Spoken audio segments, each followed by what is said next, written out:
합당치 못한 일이라는 제목으로 오늘 말씀을 함께 상고하겠습니다. 우리 인사하십시다. 하나님은 당신을 사랑하십니다.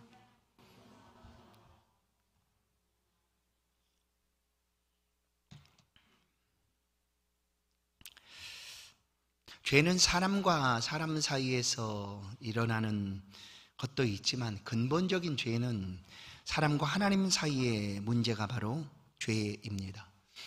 아담과 하와가 창조된 후에 하나님 안에서 살아갈 동안 아무런 문제가 없었습니다. 너무나 행복하고 너무나 좋았습니다. 부족함도 없었습니다. 그리고 아담과 하와 사이에 아무런 문제도 일어나지 않았습니다. 아주 좋았다라는 것이죠. 그런데 그 에덴 동산에 죄가 들어옵니다. 곧 하나님의 말씀을 불순종함으로 사람들 사이에 죄가 들어오게 됩니다. 죄가 들어오니 완전히 달라지게 되었습니다. 사람에게 사망이 왔고, 그렇게 좋던 관계 속에 이제 어긋난 일들이 생겨나게 됩니다. 관계가 깨어지고 불신하고 원망하고 배반하고 시기하고 싸우고 다투고 그야말로 엉망이 되어버립니다. 그렇게 좋았던 관계가 이 죄로 인하여 이렇게 틀어져 버리고 말았습니다. 사람과의 관계뿐만 아니라 자연과 사람 속의 관계도 이렇게 틀어지고 말았습니다. 죄로 인하여 자연은 가시 엉겅퀴를 내었고 거친 들풀이 생겨났고 사람은 그 속에서 무엇을 얻기 위하여 땀을 흘려 수고하는 일을 해야 했습니다. 오늘 본문 말씀은 죄로 인하여 어긋나 있는 그 모습들을 우리 가운데 잘 보여주고 있습니다. 죄의 피해, 그것 중에 대표적인 것은 마음에 하나님 두기를 싫어함, 이것입니다. 죄의 여러 가지 종류들, 죄의 모양들, 모습들을 다 얘기할 수 있지만 근본적으로 이 죄라는 것은 이렇게 표현이 됩니다. 마음에 하나님 두기를 싫어함. 이것이 바로 죄다라는 거예요. 그 마음속에 하나님 두기를 싫어합니다. 하나님 간섭하는 것, 하나님이 관여하는 것 원하지 않는다라는 거예요. 그러지 하나님이 어떻게 하시는가 하면 그냥 내버려 두셨다라는 거예요. 하나님 마음에 두기를 싫어하니 하나님도 그들을 내어버려 두셨다라고 얘기합니다. 하나님이 계실 때는 그래도 좀 뭔가 자제하고 또 주의하고 하였겠지만 이제 마음에 이미 하나님 두기를 싫어하게 되니 더 악한 일들이 삶의 자리에 나타나게 됩니다. 그들의 상실한 마음 속으로 행하는 일들은 모두 다 악이 되었고 뿐만 아니라 브레이크 없는 차량처럼 그냥 치달리고 있는 모습을 보게 됩니다.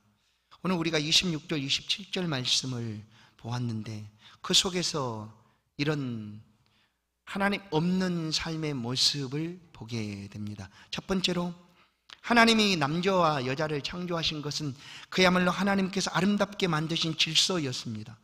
남녀 사이의 관계는 아름다운 관계가 되었습니다. 그런데 그들이 하나님 두기를 그들의 마음에 싫어하게 되자 그 관계는 깨어졌고 그야말로 막 달려가게 됩니다. 정상이라고 하는 관계는 하나님이 창조하신 삶을 살아가는 것이죠. 하나님이 계획하시고 창조하시고 허락하신 삶을 자연스럽게 살아가는 것이 정상적이다라고 볼 수가 있습니다. 그런데 하나님 두기를 싫어하다 보니 정상적인 관계가 비정상으로 달라지게 됩니다. 비정상적인 관계를 맺고 오히려 더 나아가서 이 비정상이 정상인 것처럼 행하게 되었다라는 것입니다. 참 무서운 일이죠. 이 비정상이 정상으로 되는 과정에서 힘이 작용하거나 권력이 작용하거나 또 물질이 작용해서 이렇게 된다고 하면 그나마 나올 수가 있어요. 그런데 그것과 전혀 상관없이 그저 하나님 두기를 싫어하는 마음, 곧 상실한 마음, 하나님이 그냥 놔두니까 그렇게 가고 있다라는 거예요. 오늘 26절, 27절 말씀에서 우리는 분명하게 알 수가 있습니다. 오늘 우리가 살고 있는 이 시대에 이와 같은 관계들이 정상인 것처럼 그렇게 얘기를 합니다.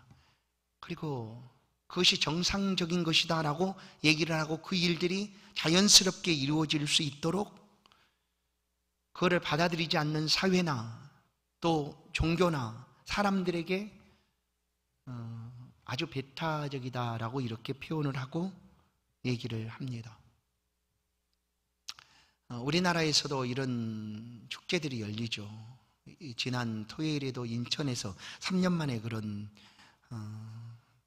동성애 축제가 열렸다라는 그런 뉴스를 보게 되었습니다. 그야말로 하나님께서 내어버려 두셔서 행한 그 비정상적인 관계들이 정상인 것처럼 사람들 사이에서 드러나고 있다. 그러나 분명히 우리는 알고 있습니다. 그것은 잘못된 관계고 또한 부끄러운 일이다라는 것이죠. 바로 20절의 말씀과 같이 그 잘못된 일에 대한 상당한 보응들을 그들이 받는다. 그들의 몸에 받는다라고 얘기해요. 그들의 몸이 다 망가지게 됩니다. 우리의 몸은 쓰임대로, 하나님이 창조하신 그 쓰임대로 사용하는 것이 가장 아름답습니다. 그런데 그 몸을 비정상적으로 사용하니 그 몸이 망가지게 된다라는 거죠.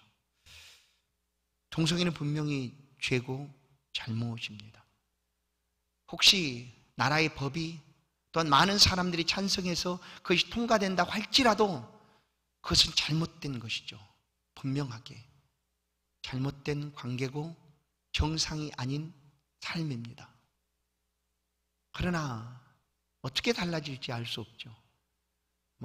세계 여러 나라 가운데서 이미 그것은 그냥 또 다른 하나의 가정의 모습이다라고까지 인정을 하고 그렇게 가고 있으니까 우리나라도 따라가지 않겠습니까? 그러나 분명한 것은 잘못된 관계고 비정상이다. 비정상이 정상으로 바꿔지는 것이 아무렇지도 않게 되는 순간, 그러면 그 사회는 소돔 고모라가 될 것이고 그 사회는 노아 때 그런 죄가 관영한 그런 모습이 되고 말 것입니다. 하나님을 마음에 두기 싫어하니 합당치 못한 일들이 사람의 삶 속에 나타나게 됩니다. 합당하지 않는 일들.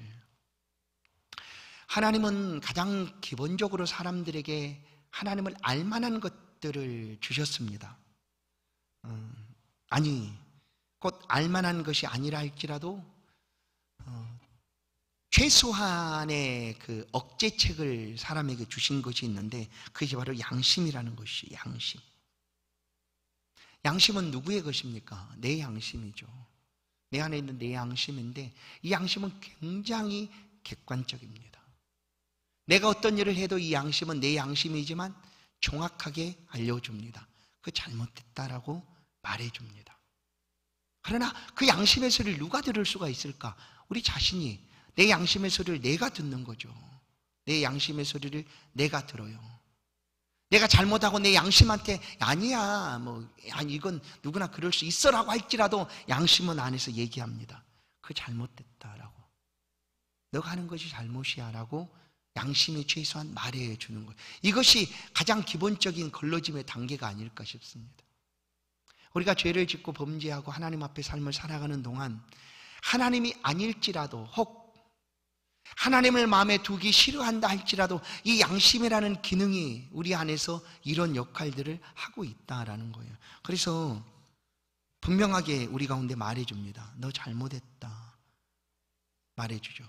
그런데 이 양심보다 크신 분이 하나님이십니다. 우리의 양심보다 훨씬 더 크신 분이 하나님이시다라는 거예요. 그러면 그 하나님 앞에서 우리는 삶을 살아가기 때문에 우리가 이 죄의 삶을 그냥 아무렇지도 않게 살아갈 수가 없다는 거예요. 그래서 성경은 이 디모데 1장 19절 말씀을 보면 우리 가운데 착한 양심을 가지라라고 말합니다.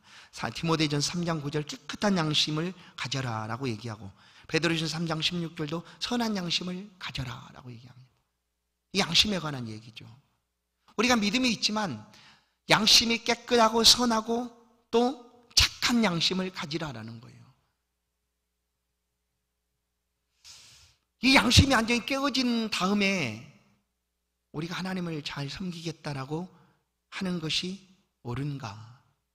그것이 합당한가? 안 됩니다. 그렇게 될 수가 없어요. 그래서 하나님을 섬기고 살아가는 우리의 양심이 선하고 깨끗하고 또 착한 양심을 가질 수가 있어야 된다. 하나님을 떠날지라도 최소한의 우리를 붙들어주는 장치가 바로 우리 양심입니다. 양심에 반하는 행동들을 우리가 하지 않기 위하여 양심이 있는 사람은 그렇게 삶을 살려고 하는 거죠. 하나님이 주신 최소한의 장치죠. 우리의 삶에 하나님은 기준이십니다. 기준. 우리의 삶의 잣대요 기준이 하나님이신데 하나님을 마음에 두기 싫어하니 어떻게 될까요? 이 기준이 사라져버린 거예요. 기준이 사라져버렸어요. 하나님을 마음에 두기 싫어하니 하나님도 그 상실한 마음들을 내어버려 두셨어요. 그렇게 되다 보니까 어떻게 됐어요? 아까 말한 대로 정상이 아닌 비정상이 정상처럼 여겨지고 그렇게 아무렇지도 않게 살아가고 있다라는 것입니다. 그래서 우리의 양심의 법에 최소한 걸리지 않도록 우리는 이런 깨끗하고 선한 양심들을 가지고 있어야 된다. 디모데전서 4장을 보면 그러나 성령이 밝히 말씀하시기를 후리의 어떤 사람들이 믿음에서 떠나 미혹하는 영과 귀신의 가르침을 따르리라 하셨으니 자기 양심이 화인을 맞아서 외식함으로 거짓말하는 자들이라. 후일에 어떤 사람들이 믿음에서 떠나 양심이 완전히 죽어버린 그런 사람들이 있을 것이다. 그런데 그들은 거짓말을 하고 악을 행해도 아무렇지도 않게 된다는 거예요. 왜냐하면 기본적으로 양심이라는 것이 그를 제어하고 통제하고 또 얘기해주고 해야 되는데 그 기능이 없어져 버린 거예요. 죽어버렸으니까. 그런데 언제? 후일에 그런 사람들이 나타나게 될 것이다. 최소한 우리는 하나님 앞에 우리의 양심에 부끄럽지 않고 반하지 않는 그런 삶을 살아가려고 애쓰게 되고 거기다가 더 크신 양심보다 더 크신 하나님을 믿는 사람들이니 오죽할까요?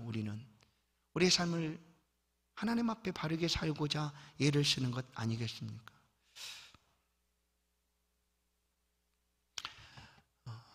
하나님으로부터 간섭받고 통제받는 것,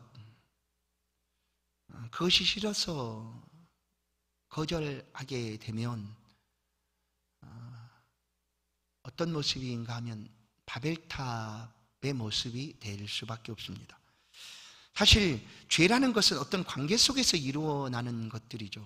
죄라는 것이 국가 간의 관계 속에서 또한 개인 간의 관계 속에서 그런 계약이나 약속 속에서 죄라는 것이 나타나게 되는데 죄는 합법이냐 불법이냐로 나누기도 합니다. 합법이라는 것은 뭘까요? 다수가 또는 국가가 제정하는 법, 그런 약속하에서 이루어지는 것을 합법이라고 하지만 그러나 이것도 뭐라고 그럴까요? 잘못된 부분이 있습니다. 왜냐하면 보십시오. 모든 국가가 동일한 법을 가지고 있는 것 아니거든요. 우리나라에서 법이 다른 나라에선 아무렇지도 않게 통과될 수 있는 그런 일들도 많이 있습니다. 일단 우리나라 안에서도 만약에 다른 사람을 때린다, 폭행한다 하는 것이 죄라고 얘기를 하지 않습니까? 그렇죠. 폭행죄. 우리 죄죠, 분명히.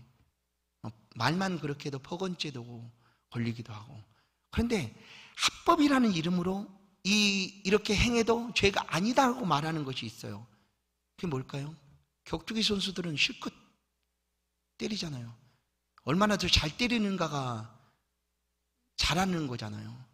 그 폭행 아니고 그거 때리니까 일단. 그런데 이건 합법이라는 이름으로 아무렇지도 않다라고 여기는 거예요. 합법이라는 이유로.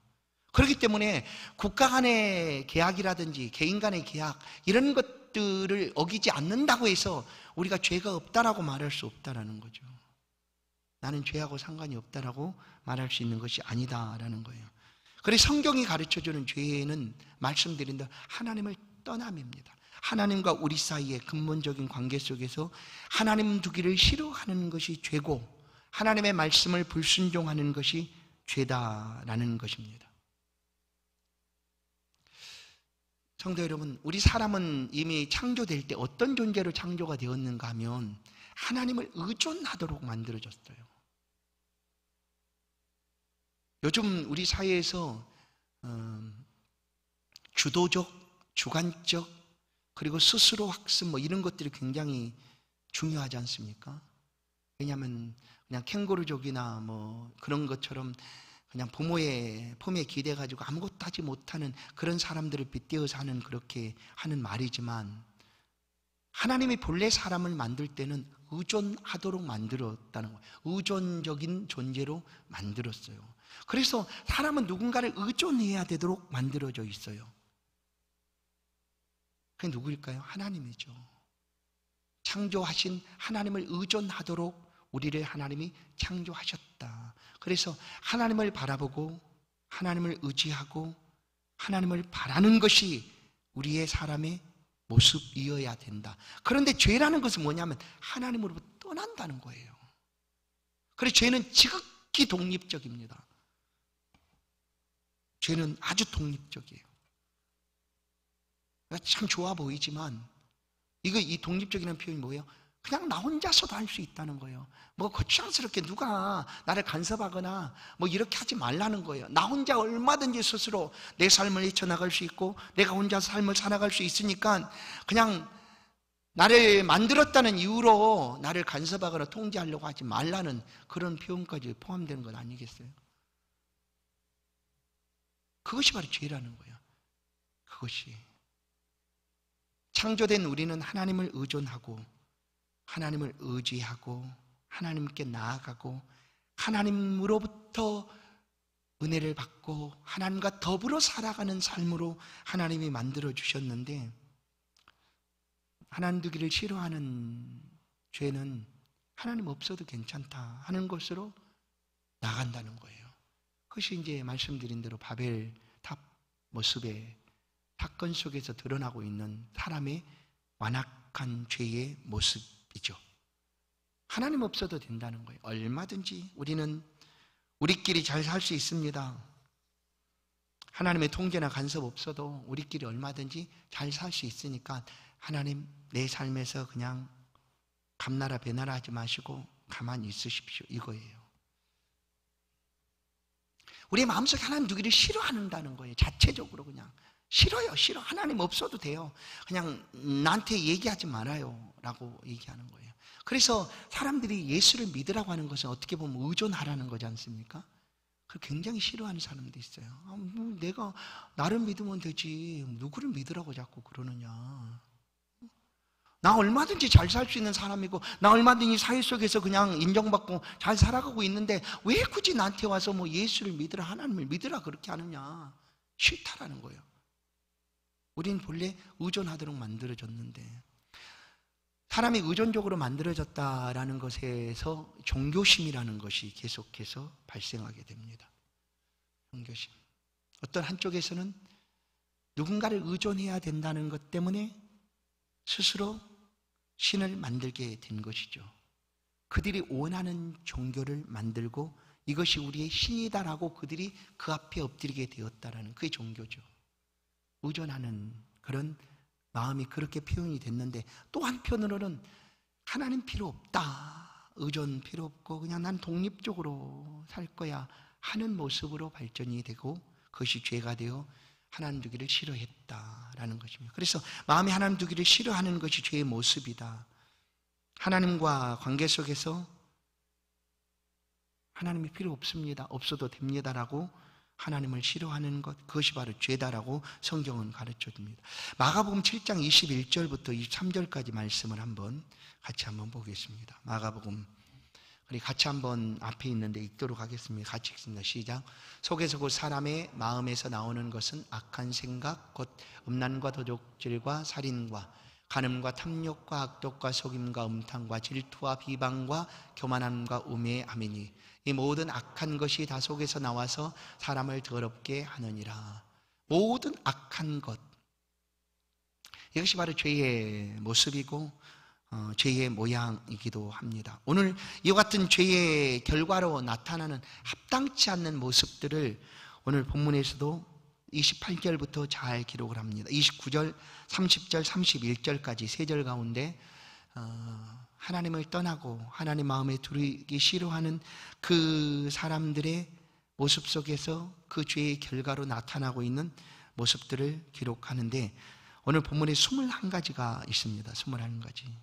보시는 대로 우리가 잘 알 수 있는 내용들이죠. 다 아는 것 아니겠습니까? 다 알고 있죠. 모든 불의, 추악, 탐욕, 악이 가득한 시기, 살인, 분쟁, 사기, 악도, 이런 가득한 그 죄악의 모습들인데, 우리가 주목해서 볼 한 가지, 다른 것들은 다 알고 있으니까 그 중에 한 가지를 보면 29절에서 마지막에 수군수군하는 자요라는 거예요. 이게 뭘까요?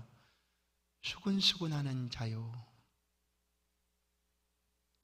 이게 무슨 죄겠습니까? 수군수군하다, 속닥거리다. 이제 모여서 수군거리면서 누군가를 험담하든지 깎아내리든지 모함하든지 비방하든지 하겠죠.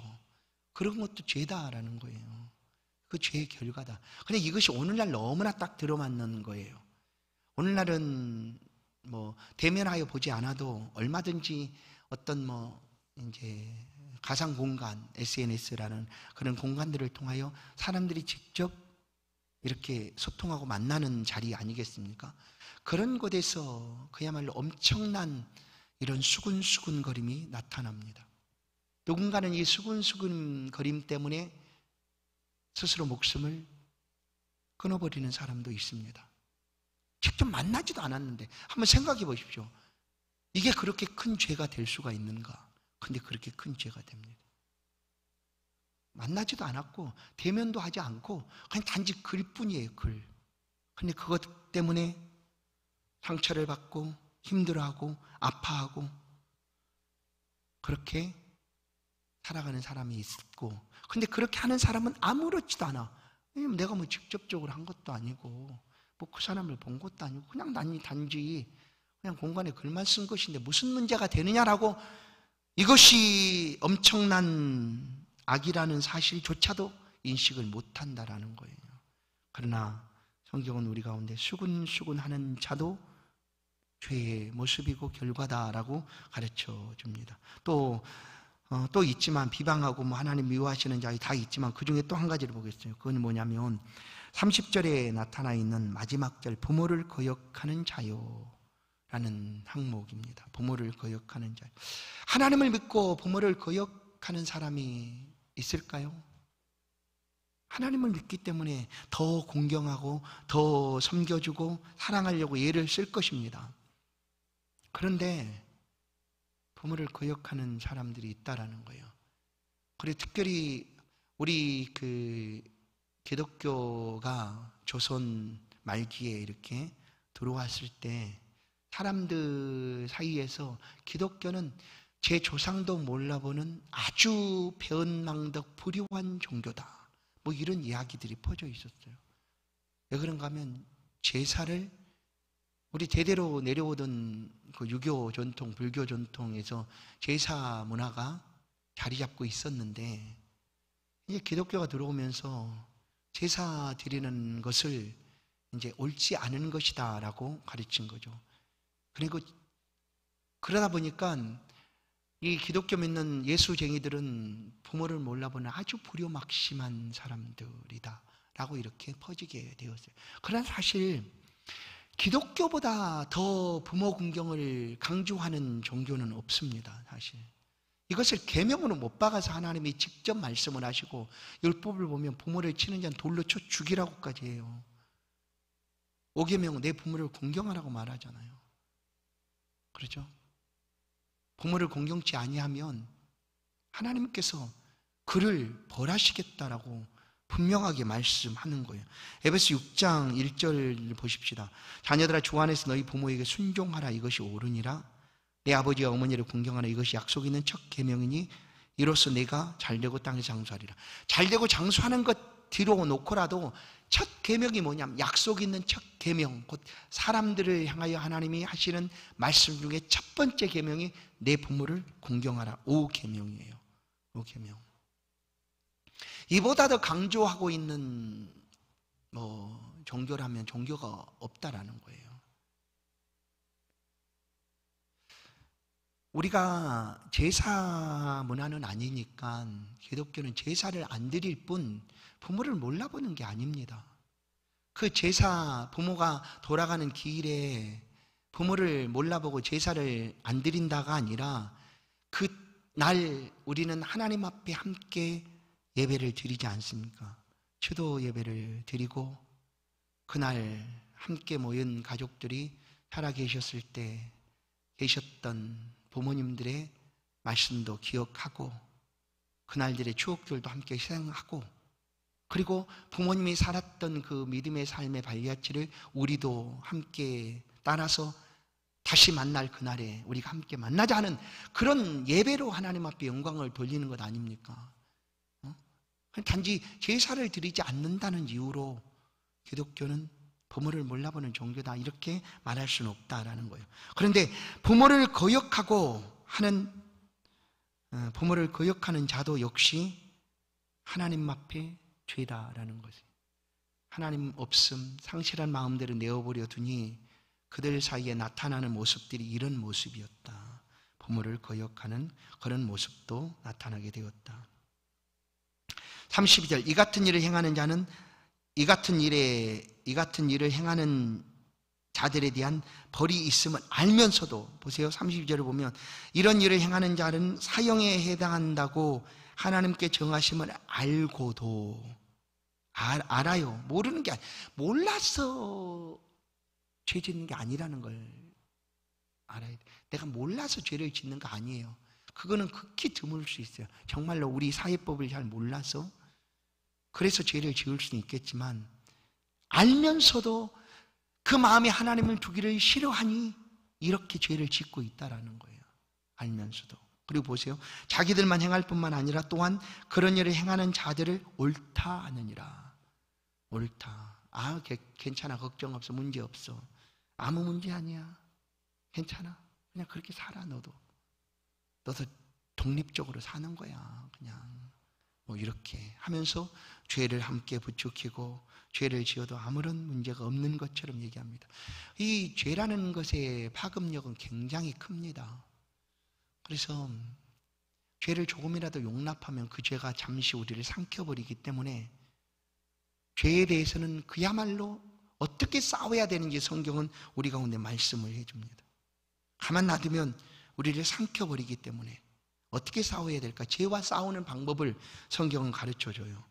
히브리서 12장 4절을 보시면 너희가 죄와 싸우되 아직 피 흘리기까지는 대항하지 아니하고, 뭐예요? 피 흘리기까지 싸워야 되는데 그 피 흘리심이 십자가의 죽으심이에요.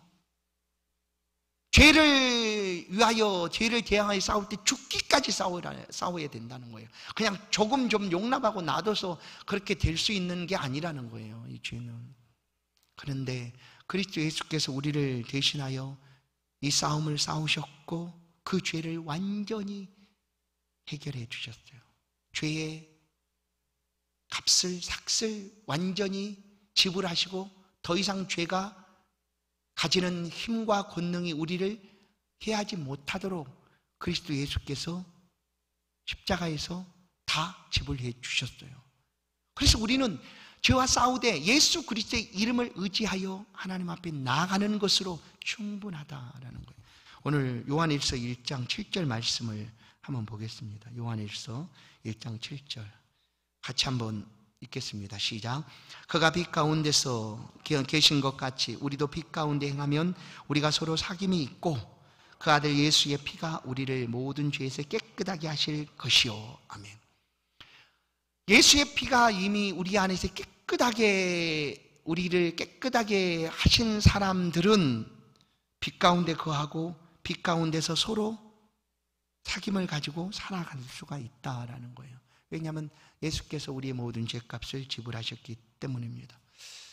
성도 여러분, 죄는 아주 끈질기고 아주 악랄하고 그렇습니다. 그런데 이 죄를 조금이라도 용납해주면 그 죄가 우리를 마침내 삼켜버리게 되니까 이 죄에 대해서 싸우라고 얘기하죠. 피 흘리기까지. 곧 예수 이름을 의지해서 이 죄와 대항해서 나가라는 거예요. 그것이 결국 뭘까요? 예수 그리스도를 의지하라는 믿음입니다. 믿음으로 이 죄를 이기고 삶의 자리에서 하나님의 자녀다운 빛된 삶을 살아가면 죄는 우리 가운데 다가올 수가 없어요.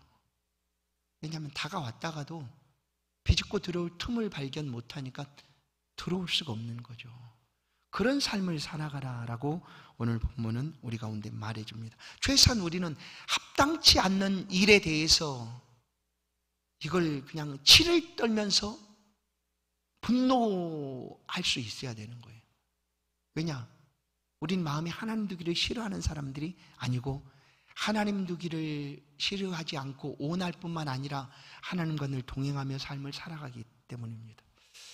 그 삶을 살고 있는 동안 죄가 다가올지라도 그리스도 예수의 보혈의 능력이 그 죄의 권세와 능력을 이기고 우리로 하여금 예수 안에 빛된 삶을 믿음으로 살아가게 하실 줄로 믿습니다. 이 은혜를 따라 삶의 자리에서 감사하고 영광을 누리는 우리 복된 믿음의 생애가 삶이 되기를 간절히 소원합니다. 하나님 감사합니다. 우리 또한 합당하지 못한 일들로 우리가 힘들어하고 아파하고 어려움을 겪을 때가 있습니다. 또다시 하나님 앞에 엎드려 기도하오니 그리스도 예수의 보혈의 능력으로 우리를 깨끗게 해주시고 죄에서 멀어지고 뿐만 아니라 죄의 모든 권능과 또한 죄의 권세들을 다 물리쳐 주사 우리가 주께서 주신 그 믿음 안에서 거하며 믿음으로 하나님을 기쁘시게 하는 삶을 매일매일 살아갈 수 있도록 도우시고 함께하여 주옵소서.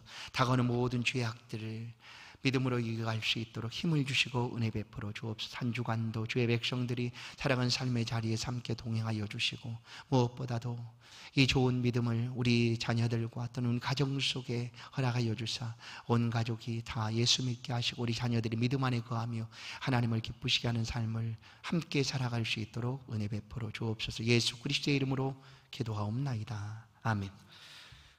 찬송 270